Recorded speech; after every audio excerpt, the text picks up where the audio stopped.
Pastor Igor, feliz sábado, um bom dia para você que está conectado aqui com a gente nessa transmissão no culto de sábado da Igreja de Moema. Eu quero, como já fiz ontem, agradecer o privilégio do convite de estar aqui. O convite, quando é um convite de um bom amigo, a gente aceita mais fácil e é um prazer, mesmo separado por essa tela, estar com você nesse sábado pela manhã. Eu saúdo também a igreja e o distrito de igrejas do Jaguaré, onde sou pastor, e que também estão conectados aqui com a gente, acompanhando esse momento conosco. A gente conseguiu reunir a igreja de Moema com o distrito do Jaguaré, que fica aqui próximo, perto da USP, aqui em São Paulo. Eu quero continuar as nossas reflexões da jornada que a gente está caminhando aqui nesse final de semana, Restaurados. E eu quero convidar você, nessa manhã de sábado, a abrir sua Bíblia no Evangelho de João, no capítulo 1, vamos ler o verso 29. Evangelho de João, capítulo 1, o verso 29. Nós vamos ler o verso 29 e depois o verso 35 e o 36 do Evangelho de João. Enquanto você procura na sua Bíblia, eu quero fazer mais uma breve oração para a gente começar a nossa leitura.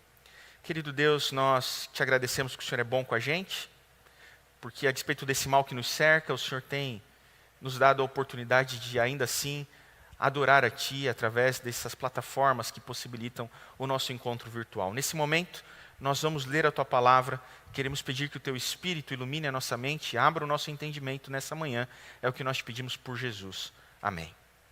Evangelho de João, capítulo 1, verso 29, diz assim: No dia seguinte, viu João a Jesus, que vinha para ele, e disse: Eis o Cordeiro de Deus, que tira o pecado do mundo. Verso 35 e 36. No dia seguinte, estava João outra vez na companhia de 2 dos seus discípulos, e vendo Jesus passar, disse: Eis o Cordeiro de Deus. Eis o Cordeiro de Deus. Chegamos a mais uma Páscoa. Mais uma vez celebramos o momento em que Cristo Jesus, o Cordeiro de Deus, morreu no Calvário e ressuscitou no domingo, na manhã de domingo, trazendo-nos salvação e possibilidade de vida eterna. Eu considero esse texto que nós lemos, o texto de João, capítulo 1, verso 29, o centro de toda a Escritura Sagrada. Esses versos que lemos são o centro da Bíblia. Tudo que foi escrito antes desses versos foi escrito para que esse verso acontecesse. Tudo que foi escrito antes de João 1,29 apontava para João 1,29. E tudo na Bíblia e nas Escrituras que foi escrito depois desse momento em que Jesus é declarado o Cordeiro de Deus, foi escrito por causa desse verso. O Cordeiro de Deus, no centro de toda a história das Sagradas Escrituras, revelado em Jesus, é o centro da narrativa desse livro. É bem verdade que muitos se aproximam do texto sagrado considerando ter nele perspectivas diferentes. Há pessoas que usam a Bíblia como um livro de história. Outros se aproximam da Bíblia como se fosse um livro de espiritualidades. Não um livro inspirado, mas um livro inspiracional. Um livro que eu leio para me inspirar. Outros se aproximam do texto sagrado, achando que o texto sagrado, na realidade, é um livro de regras sobre o que eu preciso fazer para ser salvo. E eu preciso dizer nessa manhã, logo no início dessa mensagem, que a Bíblia não é nenhuma dessas coisas. A Bíblia, especialmente, não é um livro de regras sobre o que eu preciso fazer para ser salvo. A Bíblia é um livro que narra a bela história do que Ele fez para que eu pudesse ser salvo. A Bíblia é um livro que narra a bela história do Cordeiro de Deus, que tira o pecado do mundo. As Escrituras Sagradas narram a história do Cordeiro, do início ao fim, de Gênesis ao Apocalipse, a Bíblia narra a história de um Cordeiro. Era o Cordeiro, a figura do Cordeiro e a figura do menino que nos nasceria, é que seriam responsáveis por nos levar de volta ao jardim.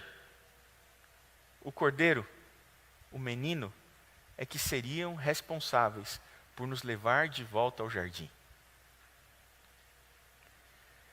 É difícil saber exatamente sobre qual cordeiro João se referia ao pronunciar esse vocativo, esse chamamento ao seu primo Jesus.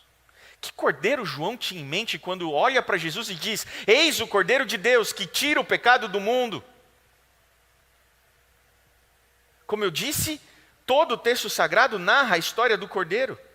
Mesmo quando nós chegamos no livro do Apocalipse, e é um livro que nos traz certa apreensão e cuidado para ser interpretado, o livro do Apocalipse nada mais é do que as boas novas do Cordeiro. O livro do Apocalipse nada mais é do que o Evangelho de Jesus Cristo. As boas novas do Cordeiro. Eu confesso que quando eu era pequeno eu tinha certo amedrontamento quando eu lia ou quando ouvia pregações relacionadas ao livro do Apocalipse.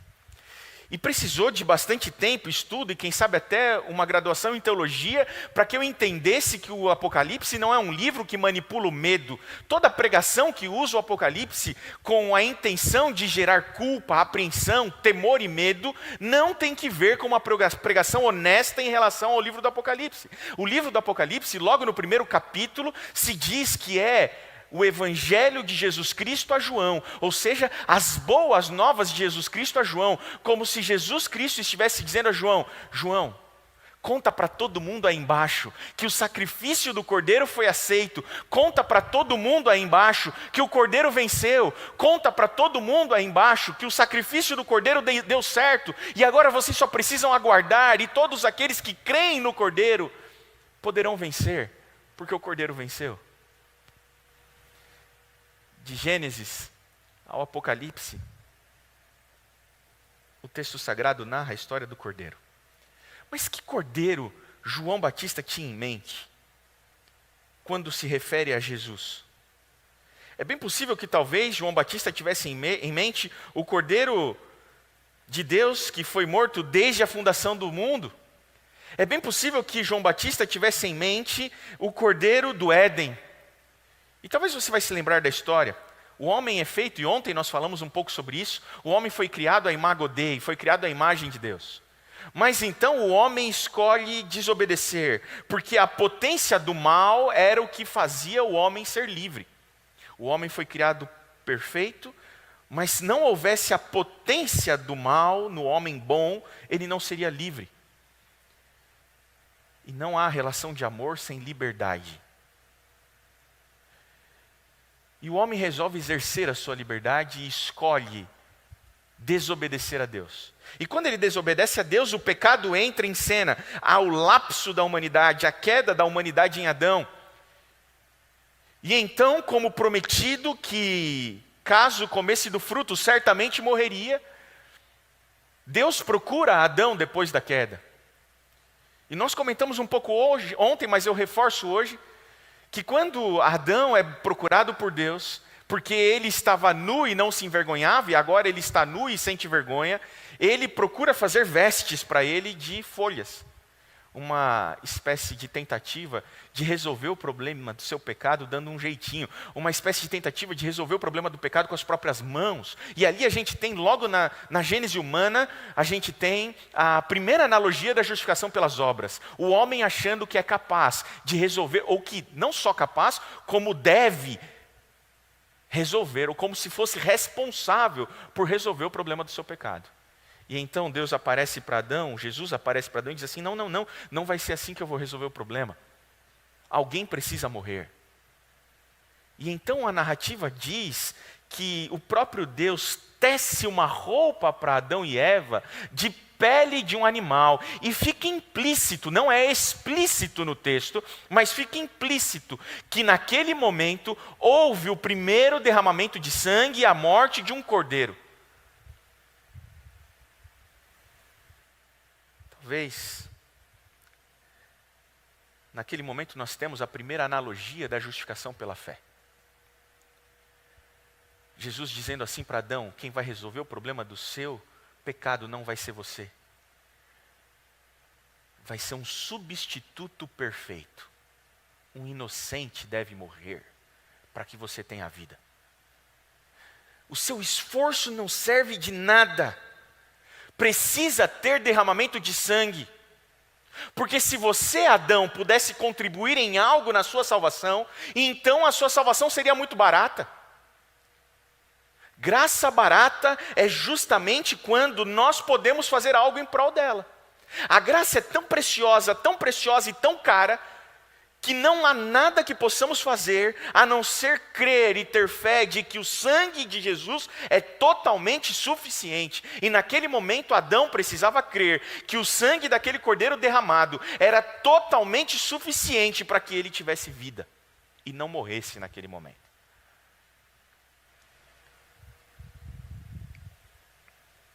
Mas é possível também, alguns teólogos comentaristas dizem que talvez o cordeiro que João Batista tivesse em mente naquele momento, ao olhar para Jesus e dizer, eis o cordeiro de Deus que tira o pecado do mundo, tenha sido o cordeiro do Moriá.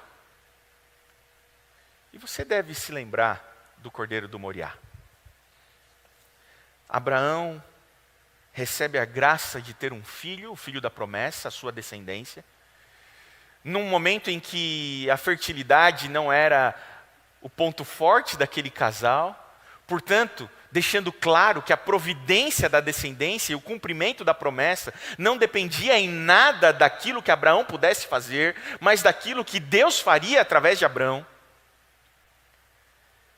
E depois que ele tem, enfim, o seu filho da promessa, Isaque, você conhece a história, Deus resolve fazer um teste com Abraão. Pede que Abraão leve Isaque para ser sacrificado no alto do Moriá. E Abraão, pela fé, sabendo que Deus providenciaria uma alternativa àquilo, ou confiando que o Deus que deu também era o Deus que poderia providenciar outros caminhos, ele pega seu filho e então ele leva seu filho até o monte, ele sobe o Moriá com Isaque. Chegando lá em cima, você também conhece a história, ele constrói um altar, e no momento em que ele coloca Isaque no altar, levanta o cutelo para sacrificar o próprio filho, o próprio Deus diz assim, Abraão, basta o que você está fazendo. Eis aqui o cordeiro que vai ser morto no lugar de Isaque. E lá no Moriá a gente tem uma outra informação sobre a salvação. Não apenas a salvação do homem depende do sacrifício de um substituto, o cordeiro, como também é o próprio Deus quem providencia esse cordeiro. Mas eu vou estar mais bem acompanhado se eu supor que na realidade o cordeiro que João tinha em mente, ao olhar para Jesus e dizer, eis o cordeiro de Deus que tira o pecado do mundo, talvez seja, e aí eu estou melhor acompanhado num volume maior de teólogos, especialistas no texto de João, e menciono um deles que vai dizer isso que digo, que é D.A. Carson, de que João Batista tinha em mente o cordeiro pascal, o cordeiro do Êxodo. E você se lembra da história do Êxodo? O povo de Deus estava escravo nas mãos dos egípcios. E o clamor do povo chega até Deus. E o texto bíblico diz no livro de Êxodo que Deus ouviu, Deus viu e Deus desceu para libertar o povo da sua escravidão e da opressão com qual estavam sendo oprimidos pelos egípcios. E então Deus chama Moisés e Moisés reluta em ir. Deus aparece numa sarça ardente, sagrada, e diz, Moisés, você precisa ir. E Moisés diz assim, não, eu não vou. E então Deus fala, Moisés, mas você tem que ir. Eu vou estar com você.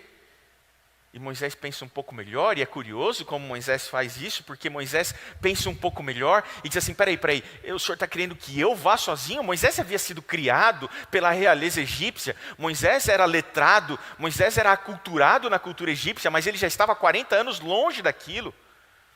cuidando de ovelhas. Ele disse: Senhor, eu não tenho condição nenhuma, eu não tenho mais traquejo, eu não domino mais a língua, eu não tenho mais condições de oratória, eu não vou, manda outro no meu lugar. E Deus fala: não, Moisés, é você que vai. Mas Senhor, eu não vou. E Deus fala assim: fica tranquilo, Moisés, eu vou com você.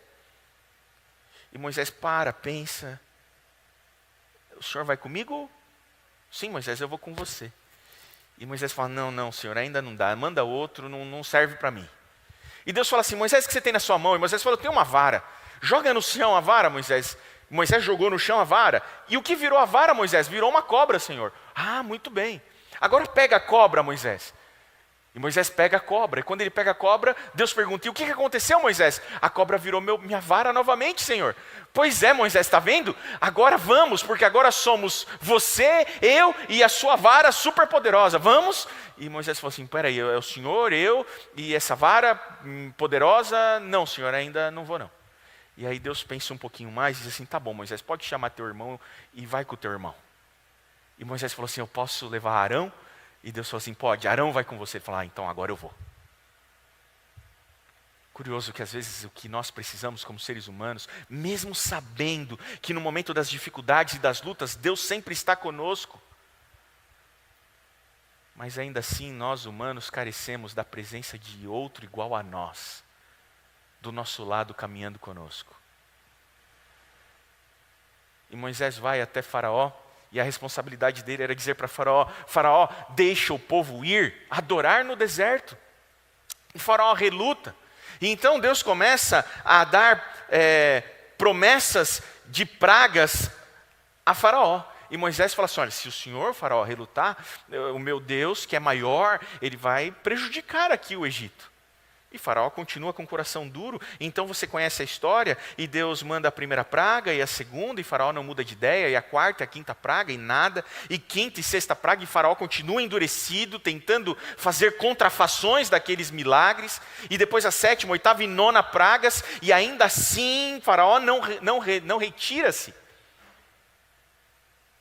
Então Deus chama Moisés e diz assim: Moisés, agora vai ficar mais sério, Moisés. Agora eu vou mandar uma praga definitiva. É o seguinte, Moisés: todo filho, menino, primogênito do Egito deve morrer. Mas há uma maneira, Moisés, dos meninos primogênitos não morrerem. E como é que é, Senhor? Porque os filhos dos hebreus também vão estar lá, Senhor. E eles não podem morrer. Moisés, é o seguinte: você vai dizer para o povo que na noite certa, no dia certo, na hora certa, o patriarca da família vai precisar pegar um cordeirinho, Moisés, um cordeirinho. E esse cordeirinho vai ter que ser sacrificado. E vai ter que ser preparada uma ceia.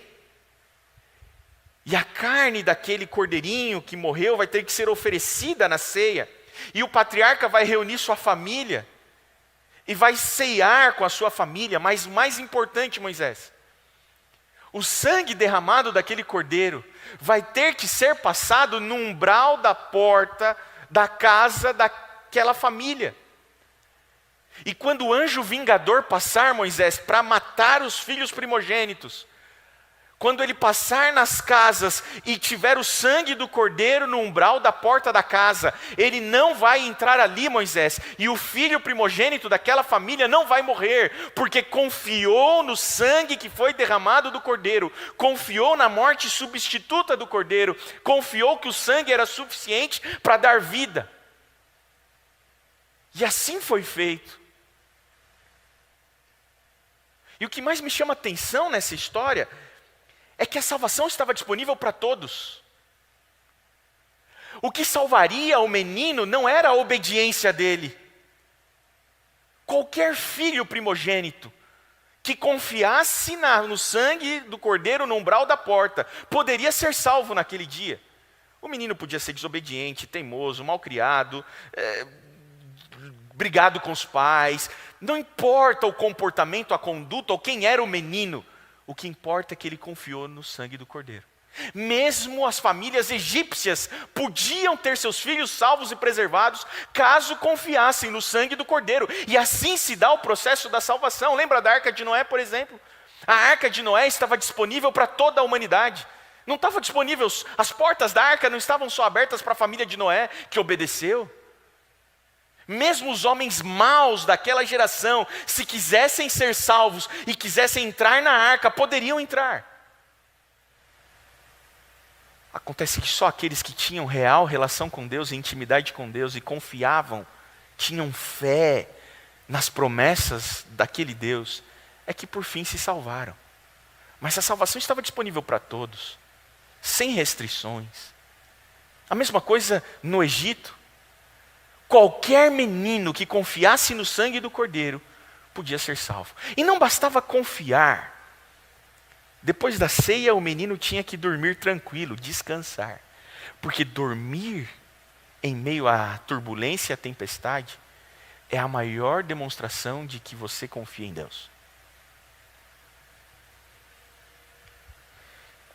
Eu gosto de pensar que essa era a referência que João Batista tinha ao olhar para Jesus e dizer: eis o Cordeiro de Deus que tira o pecado do mundo.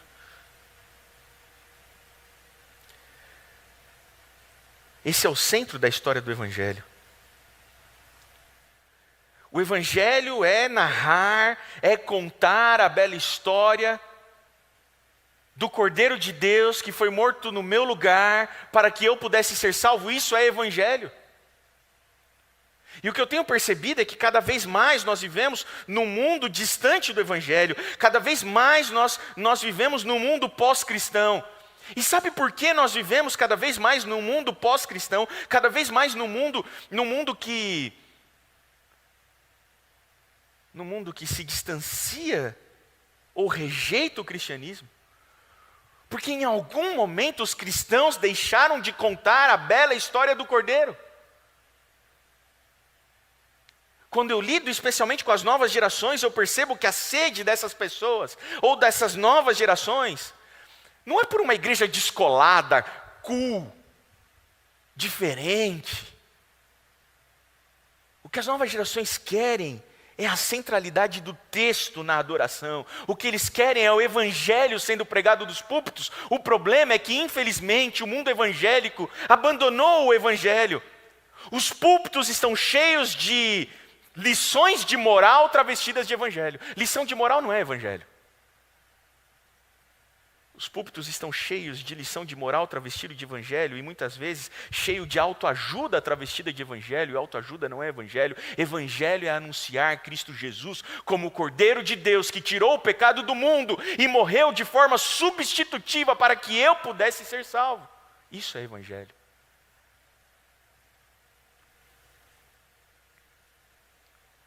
O que fazer? Qual a solução para que a nossa nação não repita aquilo que a gente vê acontecendo tão fortemente na Europa, por exemplo, que já pode se dizer um continente pós-cristão? Temos o privilégio de viver, talvez privilégio não seja a melhor palavra para definir isso, mas temos nós que somos cristãos o conforto de viver numa nação que ainda é majoritariamente cristã. Mas se as tendências globais chegarem nos grandes centros urbanos do nosso país, como já tem chegado, como São Paulo, por exemplo, não vai demorar muito e nós também viveremos numa cidade pós-cristã. O que fazer para interromper o degringolar do cristianismo? A resposta está em Deuteronômio capítulo 11. Eu quero convidar você para lá. E aqui a gente vai conciliar essas histórias todas. Em Deuteronômio capítulo 11 já havia acontecido a Páscoa, já havia acontecido o Êxodo. Então Deus passa uma porção de lições e exorta a obediência para que Moisés falasse com o povo. E então depois disso, no verso 18, Deus dá uma receita do que fazer para que fosse preservada a fé no Deus de Israel, geração após geração. Em Deuteronômio 11, verso 18 ao 21 diz assim: ponde, pois, essas palavras no vosso coração e na vossa alma, Atai-as por sinal na vossa mão, para que estejam por frontal entre os olhos.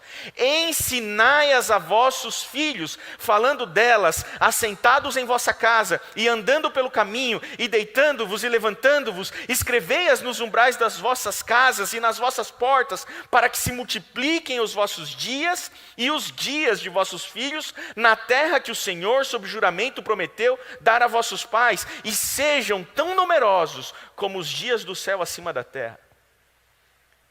Primeira recomendação de Deus para a preservação da fé no Deus de Israel: relacionamento. Quanto tempo você tem dedicado de relacionamento com seus filhos? Nesse momento de pandemia, talvez a gente tenha tido mais tempo, ou não. Confesso que quando começou isso tudo lá em 2020, eu achei que aquela primeira quarentena eu ia conseguir descansar. Doce ilusão. Trabalhei dobrado durante todo esse período da pandemia, eu acho que você também tem a mesma sensação. Eu me lembro que quando eu pastoreava uma unidade escolar, eu era pastor estudantil, cuidava da pastoral estudantil de um colégio, um grande colégio aqui em São Paulo, 2.500 alunos. Eu precisava chegar na escola para cuidar dos cultos para os professores, depois para os funcionários, depois estudar a Bíblia com os alunos, depois fazer momentos de dinâmicas de cultura geral nos auditórios da escola com os alunos. Eu tinha que chegar às 6h20 da manhã na escola. E a minha filha mais velha, a Vitória, que hoje tem 9 para 10 anos, ela estudava no mesmo colégio, então ela ia comigo. E todos os dias ela acordava ali por volta das 5h30 para se arrumar, e eu também, um pouco antes dela, me arrumava, e quando dava 10 para as 6, a gente tinha que sair de casa para se deslocar no trânsito de São Paulo do início da manhã até a unidade escolar onde eu trabalhava. E enquanto ela se arrumava, eu estava me arrumando, ela ainda um pouco sonolenta. E quando ela encontrava comigo ali, a minha esposa que tinha arrumado ela, a gente se abraçava, se beijava, falava um pouquinho, e a gente entrava no elevador do nosso condomínio, e naqueles 30 segundos que o elevador desce até o estacionamento, nós conversávamos, e depois a gente entrava no carro, e ela deitava lá atrás e dormia. Durante os 30 minutos que levava até que chegássemos à escola. Quando chegava na escola, eu dava um beijinho nela, ela ia para as atividades dela, eu ia fazer os cultos com os professores, depois com os funcionários. No intervalo do meio-dia, eu cruzava com ela no corredor da escola, ela ia para a perua, voltava para casa, eu continuava minhas atividades, cuidando dos filhos das outras famílias. E ela almoçava em casa, fazia as atividades dela, brincava. E como ela tinha que acordar 5h30 da manhã, por volta das 7 horas da noite, ela já estava jantada, tomada banho e indo dormir. E muitas vezes eu chegava em casa depois das 7. E todo o tempo, durante uma semana, durante a semana que eu tinha de relacionamento com a minha filha, era 30 segundos conversando com ela enquanto o elevador descia.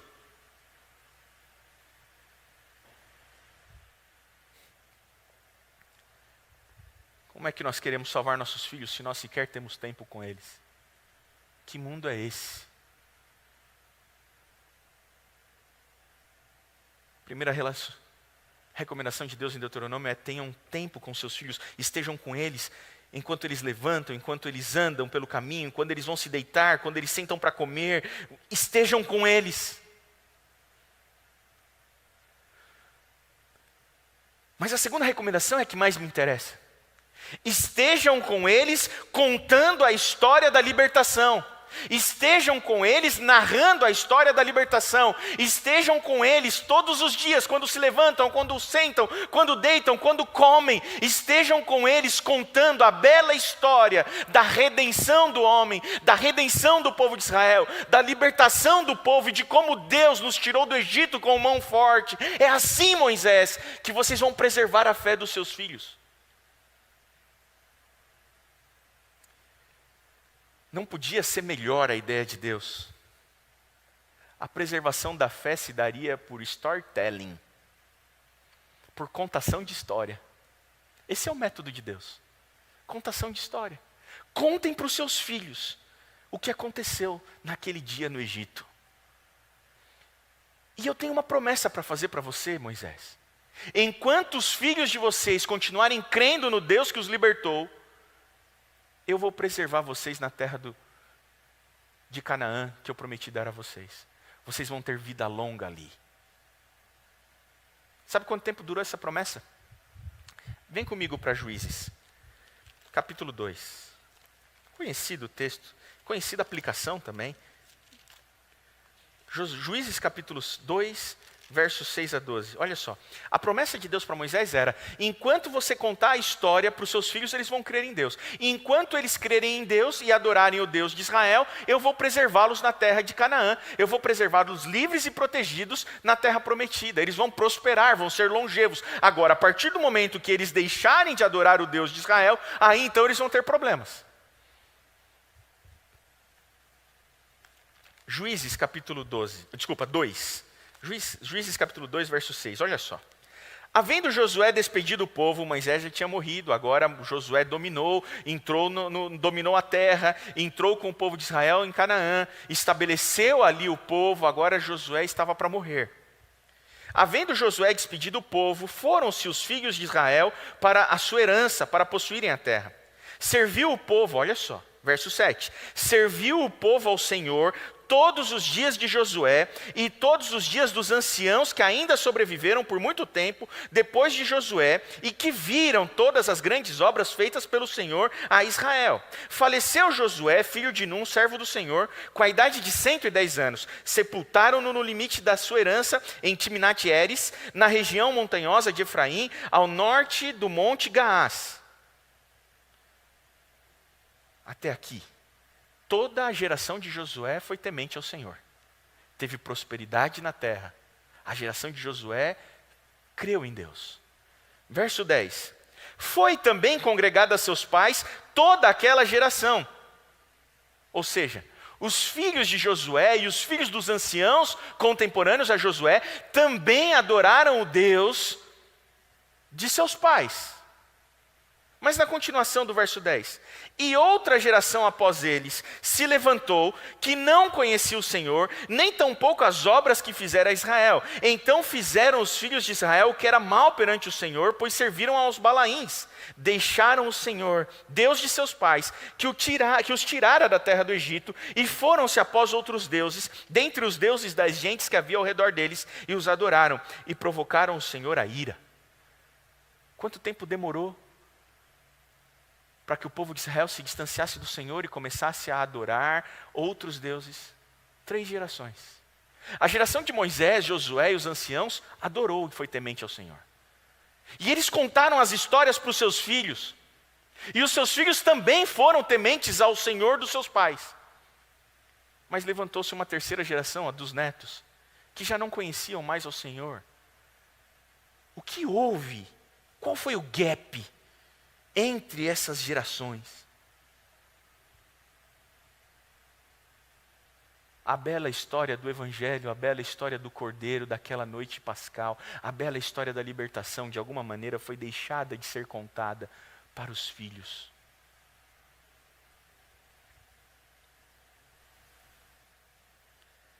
Em uma sociedade da pós-verdade, que relativiza até a tabuada nos nossos dias, como anunciar o Evangelho?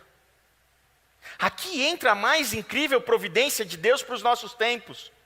A maneira de pensar contemporânea, a maneira líquida, a maneira hipermoderna, tende a rejeitar os fatos e acreditar nas experiências pessoais. Vivemos numa época em que as grandes metanarrativas foram desconstruídas. Vivemos numa época em que as pessoas preferem crer nas experiências pessoais, nos relatos pessoais, nos testemunhos, do que nos fatos científicos, documentais. Que desafio para pregar e anunciar a fé cristã nesses dias, não é? Mas a grande providência de Deus é justamente essa. Mais de 75% do texto sagrado é composto de narrativas, de histórias. E sabe como Deus escolheu salvar essa geração? Através da storytelling, através da contação de história, através da narrativa do Evangelho. Contem aos seus filhos a bela história de salvação. Acontece que os nossos púlpitos estão vazios de Evangelho. Como eu disse, estão cheios de lição de moral travestido de Evangelho, ou de autoajuda travestido de Evangelho, mas vazios de Evangelho. A bela história do Cordeiro parece que já não é mais contada.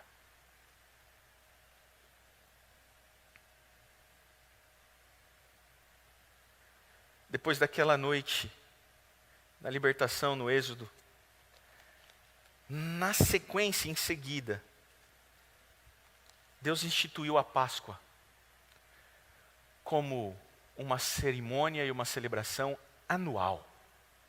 E todos os anos, a Páscoa deveria ser celebrada pelo povo de Israel. E sabe qual era o motivo?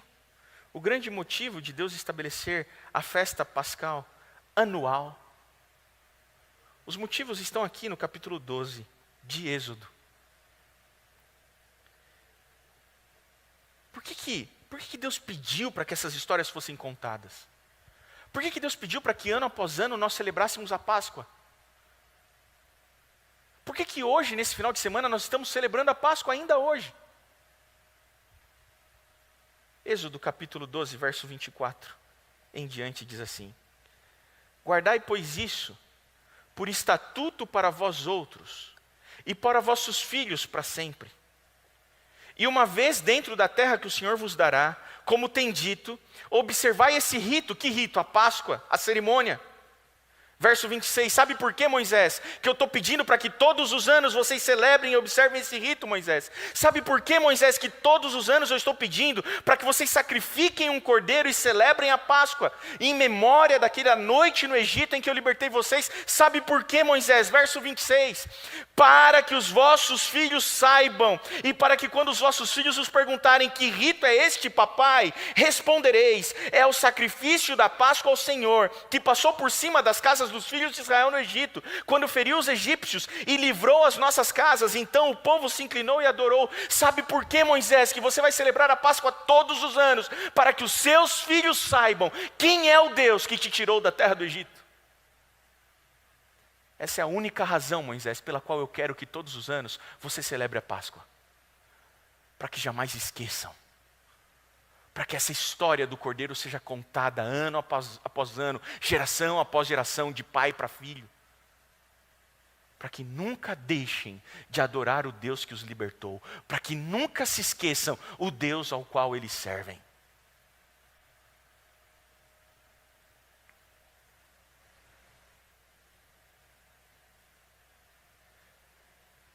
E o que isso significa? Significa que nós estamos aqui, ano após ano, celebrando a Páscoa. E o cristianismo instituiu a Páscoa semanal, né? Semana após semana, sábado após sábado. Sabe por que esse templo existe? Sabe por que nós fazemos esses cultos todos os sábados? Para que os seus filhos saibam quem é o Deus que você adora. Para que eles jamais se esqueçam do Deus que os pais deles serviram. Para que semana após semana, a bela história da salvação narrada nos evangelhos seja contada semana após semana para os nossos filhos. Para que haja geração após geração pessoas que adoram e servem ao Deus de Israel. Eu fico imaginando que, passado um ano, depois da libertação do Egito, eles se reuniram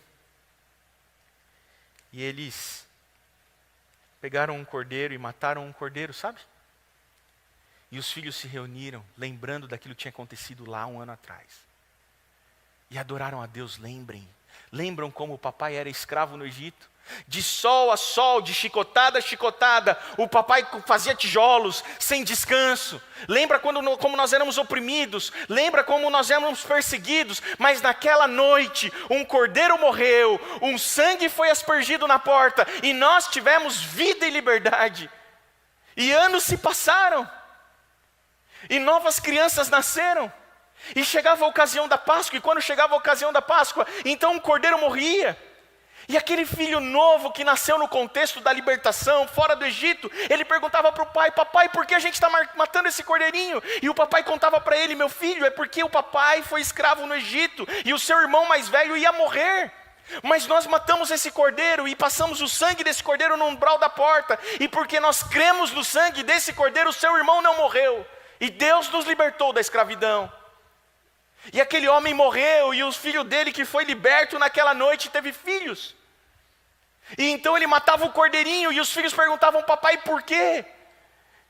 E ele contava: meu filho, por quê? Porque o vovô era escravo no Egito, e Deus escolheu nos libertar, mas naquela noite os filhos mais velhos iam morrer, e o papai ia morrer, mas porque nós cremos no Cordeiro que nos substituiu, porque nós cremos no sangue do Cordeiro no umbral da porta, então nós tivemos vida, e é por isso que aqui na nossa casa nós adoramos ao Deus de Israel.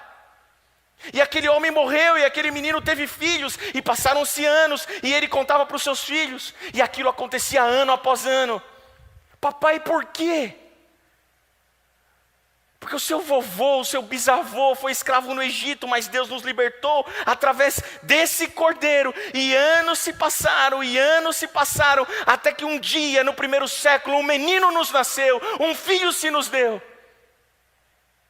E aquele menino era o cordeiro de Deus que ia tirar o pecado do mundo, e um belo dia, nas terras da Judéia, aquele homem no primeiro século passou por ali, e João Batista olhou para ele e disse assim: eis o Cordeiro de Deus que tira o pecado do mundo, ele está entre nós.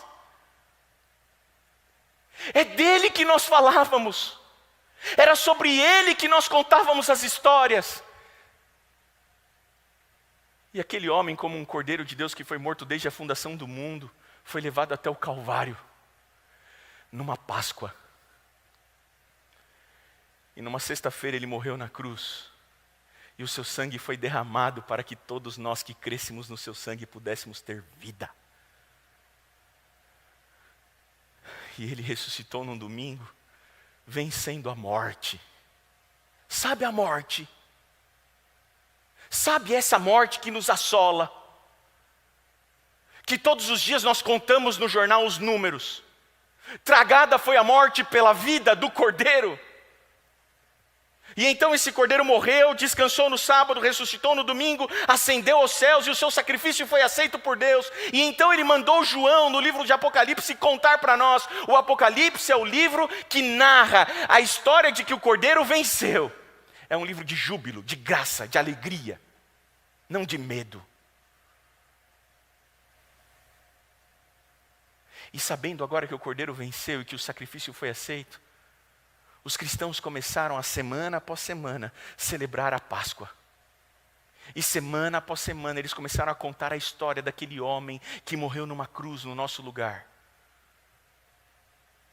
E anos iam se passando depois do Calvário. E os pais contavam semana após semana para os seus filhos: aquele homem morreu no nosso lugar. Ele nos amou, o sangue dele foi derramado, e porque ele morreu nós podemos ter vida, e ele em breve vai voltar. E essa história foi sendo contada semana após semana, anos após anos, centenas de anos, milhares de anos, 2000 anos se passaram. E essa história do Calvário, a história da cruz, a história do Evangelho, a bela história da salvação, chegou até nós. E um belo dia, na década de 40, aqui na Zona Norte, trabalhando na Arno, um homem chamado Daniel de Pardi, de uma família muito tradicional, adventista em São Paulo, encontrou um homem chamado Hermelindo Masson, que trabalhava no mesmo setor. E esse homem contou a bela história do Cordeiro que tira o pecado do mundo e que morreu numa cruz para nos salvar, para esse homem. E esse homem era meu avô. E o meu avô se encantou com a história do Evangelho. E o meu avô se apaixonou pela simples história da cruz. E o meu avô se converteu ao Evangelho e passou a crer em Deus. E ele dedicou a vida dele a pregar e contar essa história, a bela história da cruz, para mais pessoas. Ele virou um pastor dessa igreja. E o meu avô teve filhos. E o filho mais velho do meu avô foi meu pai. E o meu avô contou a história do Cordeiro e da cruz para o meu pai. E o meu pai se apaixonou pela história da cruz desde muito pequeno. E o meu pai escolheu também entregar a sua vida a esse Cordeiro, a entregar a sua vida a Jesus.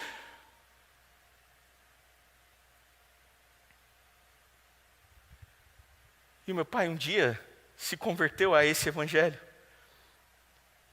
E virou um pastor dessa igreja também. E meu pai teve 2 filhos. O filho mais velho era meu irmão, 10 anos mais velho do que eu. E lá em casa, O meu pai e a minha mãe contaram a história do cordeiro para o meu irmão. Contaram a bela história do evangelho. Contaram a história da cruz. E o meu irmão se apaixonou por essa história.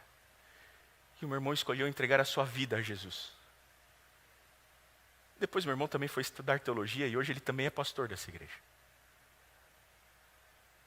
E depois do meu irmão, 10 anos depois eu nasci.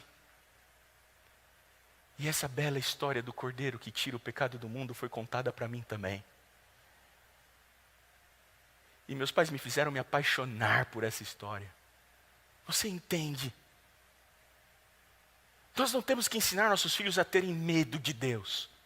Nós não temos que ensinar nossos filhos a terem medo de Jesus. Nós precisamos ensinar nossos filhos a se apaixonarem pela história da cruz. E essa história foi contada para mim e eu me apaixonei por essa história. Eu me apaixonei pela simplicidade dessa história. Eu me apaixonei pela maravilha da narrativa, da bela história da salvação. E eu escolhi amar Jesus. E eu escolhi seguir Jesus. E eu escolhi entregar minha vida para Jesus. E também virei um pastor dessa igreja. E há 10 anos a minha filha mais velha nasceu. E lá em casa a gente tenta. E depois a Valentina, a mais nova. E todos os dias a gente tenta contar para elas essa bela história da cruz, do Cordeiro de Deus que tira o pecado do mundo e que morreu no meu e no teu lugar. O meu grande desafio como pastor é não deixar que as minhas filhas sejam aculturadas por aquela cultura religiosa carregada de culpa e manipulação do medo. Eu não quero que as minhas filhas tenham medo de Jesus, ou encarem Jesus como um governante tirano que está prestes a punir. O meu grande desafio é fazê-las se apaixonarem pela história do Evangelho, pela cruz. E é por isso que o meu apelo é sempre para que os púlpitos estejam cheios do Evangelho, vazios de lição de moral. Lição de moral não é Evangelho, autoajuda não é Evangelho. Nós precisamos anunciar o Cristo que foi morto na cruz no meu e no teu lugar. Porque essa história é fascinante, é simples, mas ainda fascina todos os tipos de pessoas.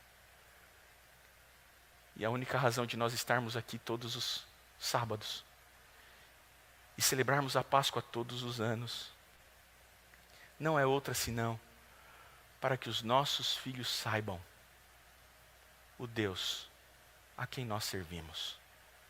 É por isso que a Páscoa existe.